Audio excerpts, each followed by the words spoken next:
जी, तो प्यारे बच्चों कैसे हैं आप? मैं उम्मीद करता हूँ कि आप सब ठीक हैं। अब आज हम करेंगे यूनिट नंबर 9 केमिकल इक्विलिब्रियम और इसकी एक्सरसाइज में मौजूद तमाम शॉर्ट क्वेश्चन आंसर्स को। सो चलते हैं शॉर्ट क्वेश्चन आंसर्स की तरफ। तो जो पहला सवाल किया जा रहा है वो ये है कि differentiate between forward and reverse reactions, कि फॉरवर्ड और रिवर्स रिएक्शन में क्या फ़र्क होता है। तो बेटा फॉरवर्ड और रिवर्स रिएक्शन में कोई इतनी रॉकेट साइंस नहीं है जो समझ में नहीं आएगी। जिस तरह आपको ये इक्वेशन नज़र आ रही है, इस इक्वेशन में आपको नज़र आ रहा है कि सल्फर डाइऑक्साइड गैस है, ठीक है, और ये ऑक्सीजन मॉलिक्यूल है और ये रिएक्टेंट्स के तौर पे यूज़ होते हैं। So you use to call them as reactants. और ये जो एरो है, इसमें क्या हो रहा है कि ये रिएक्टेंट्स आपस में रिएक्ट करेंगे और एक चीज़ आपको बनकर नज़र आ रही है, that is called the product. तो सिनेरियो ये होता है कि जब रिएक्टेंट्स प्रोडक्ट में कन्वर्ट हों, ठीक है, रिएक्टेंट्स जो हैं वो प्रोडक्ट्स में कन्वर्ट हों, that is called the forward reaction. इसको आप नाम दोगे फॉरवर्ड रिएक्शन, ठीक है। और जब प्रोडक्ट जो हैं ये क्या बन जाते हैं, रिएक्टेंट। लिखा हुआ है ना एरो, ये डबल एरो है, यानी ये एरो क्या कह रहा है कि भाई these two things, these two guys are going to convert into another gas that is sulfur trioxide gas।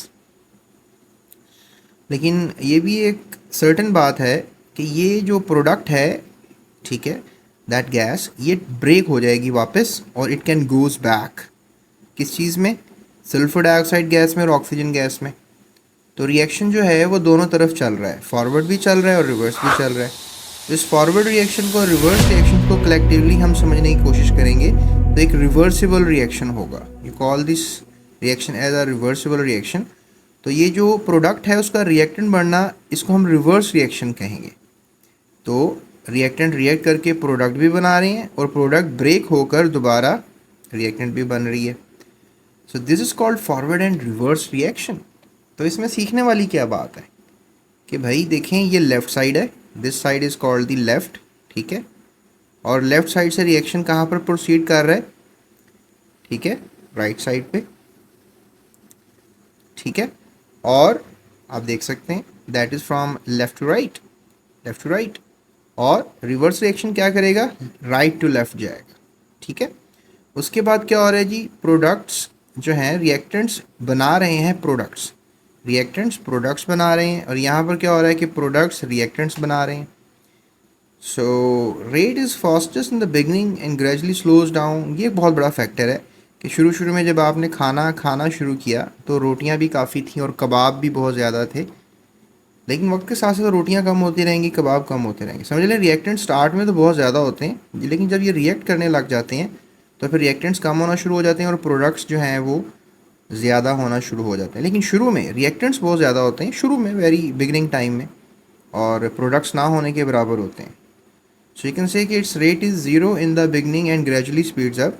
क्योंकि जब हमारे पास यहाँ पे प्रोडक्ट्स हैं ही नहीं तो इनके रिएक्शन करके मतलब ब्रेक होकर सल्फर डाइऑक्साइड और ऑक्सीजन में कन्वर्ट होना तो बहुत स्लो प्रोसेस होगा ना, लेकिन इनका प्रोसेस तो फास्ट होगा, फॉरवर्ड जाना फास्ट होगा क्योंकि बहुत ज़्यादा है ना ये। सो ये एक साइंस है। That third point is confusing but that is not that much confusing, आपको समझ में ना आए। So that is the thing. देखो ना, अब रोटी कबाब खा लिया, पेट में चला गया, तो वो तो रिवर्स नहीं आ सकता ना, दोबारा का आप वॉमिट करोगे और वापस रोटी कबाब बन जाएगा, ऐसा तो नहीं होता। लेकिन रिएक्शंस में ऐसा होता है कि रिएक्टेंट्स प्रोडक्ट्स बन जाते हैं और प्रोडक्ट्स वापस रिएक्टेंट्स बन सकते हैं। सो होप सो ये पेंडोरा आपके सामने ओपन हो गया। अगला सवाल है कि केमिकल इक्विलिब्रियम क्या होता है, what is chemical equilibrium.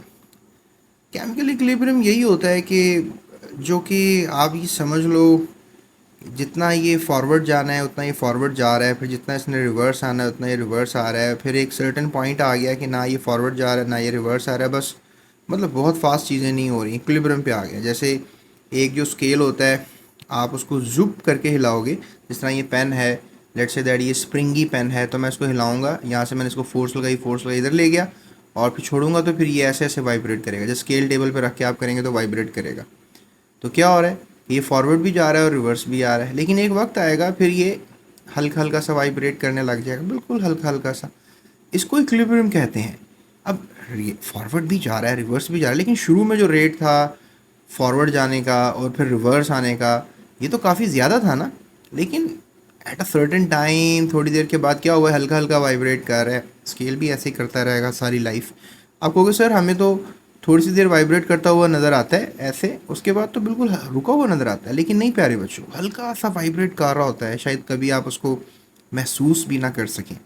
So this is called the chemical equilibrium. यानी रिएक्शंस में भी ऐसा होता है कि फॉरवर्ड जा रहे होते हैं, रिवर्स आ रहे होते हैं, फिर एक रेट दोनों का जब बराबर हो जाता है उसको हम कहते हैं केमिकल इक्विलिब्रियम। केमिकल्स इन रिएक्टिंग बॉडीज़ को कहते हैं, इन सब्सटेंसेस को कहते हैं। जैसे सल्फर डाइऑक्साइड एक केमिकल है, ऑक्सीजन गैस एक केमिकल है, सल्फर ट्राइऑक्साइड गैस जो बन रही है ये भी एक केमिकल है। और ये बस एक बराबरी पर अब बन रहे हैं। शुरू शुरू में कुछ और था मामला, फिर at the end of the day कुछ टाइम गुजरने के बाद इक्विलिब्रियम आ जाता है, बराबरी आ जाती है। जैसे तराजू होता है, आपने देखा होगा ना, तराजू में जब चीज़ें तोलते हैं तो कभी पत्थर वाली साइड भारी हो जाती है, कभी जो सामान आप रख रहे हैं वो साइड भारी हो जाती है। तो तराजू वाला क्या करता है, जो तोल के दे रहा है वो आपको बराबरी पर चीज़ें देता है। इस तरह रिएक्शंस में भी होता है प्यारे बच्चों। So a state of chemical reaction in which forward and reverse reactions takes place at the same rate. ठीक है, at a certain temperature, certain time, ये और भी फैक्टर्स लगते हैं, लेकिन definition that is far more good जो लिखी हुई है। उसके बाद जनाब the story is not over. अगला हमारे पास क्वेश्चन है, the third question, two chemical equations reversible reactions की कोई लिख दें। तो हम थोड़ा सा बड़ा दिल करेंगे, आपको 3 लिख के दिखा देते हैं। सो सल्फर डाइऑक्साइड कन्वर्ट हुई सल्फर ट्राइऑक्साइड में, एक वनेडियम पेंटाऑक्साइड नाम है इस केमिकल का, एक कैटलिस्ट है ये वनेडियम। वनेडियम ये एक एलिमेंट होता है, वी इसका सिंबल है, वनेडियम। पेंटा ऑक्साइड, 5 ऑक्सीजन है ना, तो 5 का मतलब है पेंटा oxide. So that's the story प्यारे बच्चों। और फिर क्या हो रहा है कि 450 degree Celsius and 200 ATM pressure से वो ये रिएक्शन हो पा रहा है। But the story is not over again. Nitrogen gas, hydrogen gas, ये आपस में रिएक्ट करते हैं और अमोनिया बनाते हैं। ठीक है, ये डिपेंड आप पे करता है कि आप क्या लेकर आ रहे हैं। मतलब आप इंडस्ट्री बनाई है आपने, आप अमोनिया गैस बनानी है आपने, तो नाइट्रोजन गैस बाय करेंगे, हाइड्रोजन गैस बाय करेंगे, तो ये आपके रिएक्टेंट्स हो गए और अमोनिया बना लिया आपने। ये भी एक रॉ मटेरियल है, फिर ये गैस काफ़ी और केमिकल्स बनाने के लिए इस्तेमाल होती है। और इस तरह ये हो गए रिएक्टेंट्स, ये हो गया प्रोडक्ट। और ये टूट रहा है, सॉरी ये जुड़ रहा है और अमोनिया बन रही है। और आयरन कैटलिस्ट चाहिए, 400 डिग्री टेम्परेचर चाहिए, 200 एटीएम प्रेशर चाहिए। आप मुझे ये बताएं कमेंट में कि नॉर्मल प्रेशर क्या होता है। ठीक है, अभी कमेंट में आप बताओ।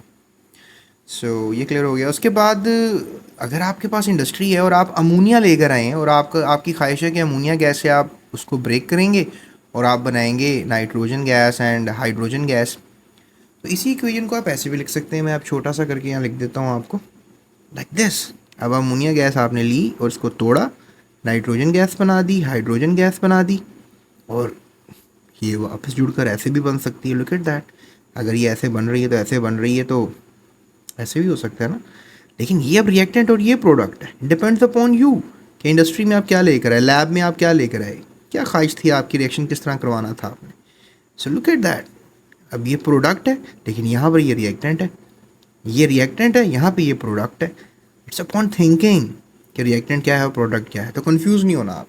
बहरहाल इस इक्वेशन के हिसाब से ये रिएक्टेंट है और ये प्रोडक्ट है। फिलहाल आपको मैं एक हिंट देता हूँ, जो लेफ़्ट साइड पे आपको लिखे हुए सब्सटेंसेस नज़र आएंगे वो रिएक्टेंट्स होंगे, और जो राइट साइड पे लिखे हुए नज़र आएंगे वो आपके लिए क्या होंगे, प्रोडक्ट्स होंगे। एंड अनदर स्टोरी इज़ कि जब हवा में नाइट्रोजन गैस होती है, दैट इज़ समथिंग लाइक 78%। हवा में ऑक्सीजन होती है, दैट इज़ समथिंग लाइक 21%। तो ये दोनों गैसेस जब बिजली चमकती है ना, जब पार्टिकल्स बड़े ज़ोर धमार से एक दूसरे को टकराते हैं, जिसे हम इलेक्ट्रिकल स्पार्क कहते हैं या थंडर कहते हैं, you can call it as thunder. Okay, thunder. तो जब थंडर आता है तो फिर ये दोनों गैसेस जो हवा में मौजूद हैं ये आपस में रिएक्ट कर जाती हैं and they make nitrogen dioxide. और फिर नाइट्रोजन डाइऑक्साइड एक अनस्टेबल स्पीशी है, जब बिजली वगैरह थंडर चला जाता है तो वापस ये ब्रेक डाउन हो जाती है और दोबारा नाइट्रोजन ऑक्सीजन गैस में कन्वर्ट हो जाती है। So that is also a reversible reaction. I hope कि ये रिएक्शंस आप ये वाला तो नहीं भूलेंगे। तो मैंने आपको काफ़ी ज़बरदस्त हिंट दे दिया ना थंडर वगैरह का। ठीक है, उसके बाद एक और क्वेश्चन रहता है इस एक्सरसाइज का, और ये भी हमें करना है। So that is the third question, sorry fourth question. ये क्या कह रहे हैं, कंडीशंस लिखें इक्विलिब्रियम की क्या होती हैं, यानी इक्विलिब्रियम अगर आ जाता है तो उसकी क्या कंडीशंस हैं, क्या उसकी ऐसी ज़रूरियात हैं जो होनी चाहिए ताकि इक्विलिब्रियम आया हुआ हो। तो concentration of none of the reactants and products are changed. तो इसमें ये होता है कि जब लेट्स से दैट इनका इक्विलिब्रियम आ गया हुआ है, लेट्स से दैट आपके पास सिलेंडर में आप स्पार्क करवा रहे हैं, सिलेंडर में रिएक्शन करवा रहे हैं, तो ये आपने लिया था, आई डोंट नो, शुरू में आपने कोई 2 किलो ये ले लिया, और लेट्स से दैट कि इनकी कन्वर्जन बड़ी कम है, आधा किलो नाइट्रोजन डाइऑक्साइड बनती हुई नज़र आई आपको सिलेंडर के अंदर ही, मतलब सिलेंडर के अंदर ही ये तीनों गैसेस मौजूद हैं। और जब शुरू में आपने डाली तो इसके अंदर नाइट्रोजन गैस थी और ऑक्सीजन गैस थी, लेकिन जब आपने इसको बिजली लगाई, ठीक है, करंट लगाया, तो फिर आपने क्या देखा कि अंदर ही जो है वो नाइट्रोजन डाइऑक्साइड भी बनी, लेकिन वो कितनी मिकदार में बनी, सिर्फ आधा किलो मिकदार में। तो शुरू में तो हो सकता है कि बड़ा तेज़ रिएक्शन हो रहा हो और nitrogen dioxide I don't know 2 kilo आपने लिया तो 1 किलो बन गई हो, लेकिन फिर एक आहिस्ता आहिस्ता, वो याद है ना अभी बात आपको मैंने की थी वाइब्रेशन की, तो प्रोडक्ट्स और रिएक्टेंट्स फिर बराबरी पर आते हैं, तो फिर हमें पता लगा कि 2 किलो में से सिर्फ आधा किलो ही कन्वर्ट हुई है, और बस यही है। हमने 3 दिन बिजली लगाते रहे, हम देखते रहे कि क्या आगे पीछे मामला तो हो सकते हैं, लेकिन नहीं हुए, यानी ये इक्विलिब्रियम था। इसमें अब क्या हो गया कि जब इक्विलिब्रियम आ गया तो कंसंट्रेशन ऑफ रिएक्टेंट्स और प्रोडक्ट्स अब सेम रहेंगी। अगर ये 2 किलो थी और ये आधा किलो बनी, तो अब ये 1.5 किलो और ये आधा किलो सिस्टम में मौजूद रहेगी और सारी ज़िंदगी के लिए मौजूद रहेगी। ये एक मैक्सिमम अचीवमेंट थी जो बिजली लगाकर आपने अचीव करवा ली। आई होप ये मेरी स्टोरी आप समझे होंगे जो मैंने आपको समझाने की कोशिश की बड़े आसान लफ्ज़ों में। आई होप आप समझ गए होंगे, अगर नहीं तो थोड़ा सा वीडियो को रिवाइज़ करें, एक दफ़ा और देख लें, एक दफ़ा और सुने। ओके, ये पॉइंट क्लियर हो गया। उसके बाद टेम्परेचर ऑफ द सिस्टम इस कैप को, हाँ ये बड़ा ज़रूरी है। बिजली लगा रहे हैं, सिलेंडर रखा हुआ है, बाहर का दर्जा हरारत 25 डिग्री सेल्सियस है, तो आपने ये चेंज नहीं करना।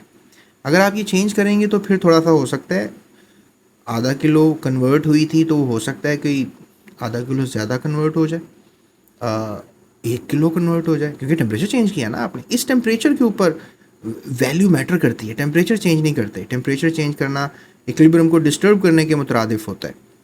एट द लास्ट प्रेशर भी और वॉल्यूम भी जो है सिस्टम का नहीं चेंज कर सकते आप, यानी आप कहीं थोड़ा सा सिलेंडर खोलते हैं, नई गैस और डाल देते हैं, तो फिर तो आपने 2 किलो ली थी ना, तो आपने थोड़ी सी और डाल दी, दैट इज़ रॉन्ग, आप और नहीं डाल सकते। तो ये कहानी है, ये कंडीशंस है, ना तो कंसनट्रेशन चेंज करनी है, ना टेम्परेचर चेंज करना है, ना प्रेशर वॉल्यूम चेंज करना है। So these 3 things are very important for the equilibrium conditions, and I hope कि आप ये याद रखेंगे। अगर आपको याद रह जाएगी ना ये बात तो फिर कमाल हो गया जी। आपको तो एक एमसीक्यू हल कर लेंगे, एक शॉर्ट क्वेश्चन आंसर बोर्ड का हल कर लेंगे आप। बहरहाल ये क्वेश्चन तो मैंने हल करवा दिए, आई होप आपको समझ में आए होंगे। But the story is not over. अब लॉन्ग क्वेश्चन की तरफ चलते हैं। तीसरा और चौथा लॉन्ग क्वेश्चन है इस चैप्टर का, लेकिन वो हम करेंगे अपनी नेक्स्ट वीडियो में, क्योंकि ये 13 मिनट तो हो गए हैं इस वीडियो को। चैनल सब्सक्राइब कर लिया होगा आपने, और अगर कोई क्वेश्चन है तो आप कमेंट में कर सकते हैं, और जीएस केमिस्ट्री यूट्यूब चैनल को दोस्तों के साथ शेयर करें, इसको सब्सक्राइब करें, और अपना ख्याल रखें। और if you want to understand chemical equilibrium, तो मैंने जीएस एकेडमी के प्लेटफॉर्म से बड़ा समझाया है इस चैप्टर को, तो आप वहाँ से मुझसे समझ भी सकते हैं, ठीक है। सो आप लिखें chemical equilibrium space GS academy, तो वहाँ पर आपको मेरा लेक्चर मिल जाएगा। And if you want to solve exercises तो जीएस केमिस्ट्री यूट्यूब चैनल पे मैं समझा रहा हूँ। ओके, चलते हैं अपनी नेक्स्ट वीडियो की तरफ। Subscribe. Thank you for watching. GS Academy.